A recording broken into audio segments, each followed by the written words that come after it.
Oh, by the way, ethnic cleansing, explicit, on the table as a language that we use to describe what we want to do to Gaza. Trump wants to, quote, clean out Gaza. Here's what it could mean for the Middle East. I mean, you're talking about probably 1.5 million people, and we just clean out that whole thing. We're talking about probably 1.5 million people. And we just clean out that whole thing. And we just clean out that whole thing. It's literally a demolition site right now. Almost everything's demolished.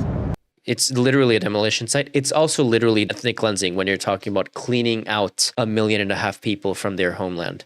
Yeah, no, they're just mask off about saying it. Just a reminder, this was the idea that was floated by the furthest right members of the Netanyahu cabinet in the early days of the post-October 7th response. The official Israeli stance was like, no, we're not going to do that. They were always dismissing that. They were always minimizing it. Now, not only, it's not the Israel that's revising its position on that, it's the US that's saying, yes, do the ethnic cleansing explicitly. Let's clean out Gaza and the 1.5 million people who are there. And look, there's a lot of criticism to make about how the Biden administration has supported Israel's actions since October 7th. It's interesting how much reporting there is of what happens behind closed doors and what happens in the open. Like in the open, they're very supportive. There was reporting regarding Germany's position as well, which is really funny because after like a year of Germany gaslighting everyone into like trying to convince everyone that any accusation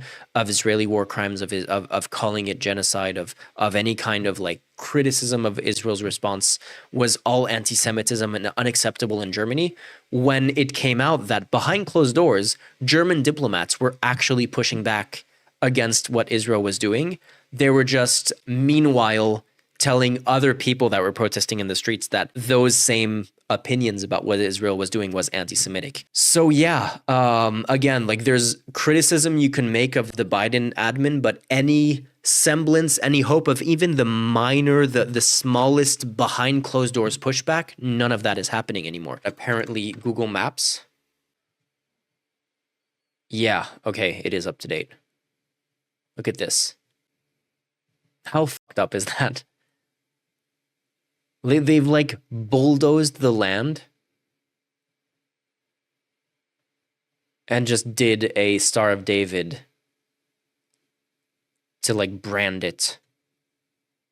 I don't even need to add anything to that.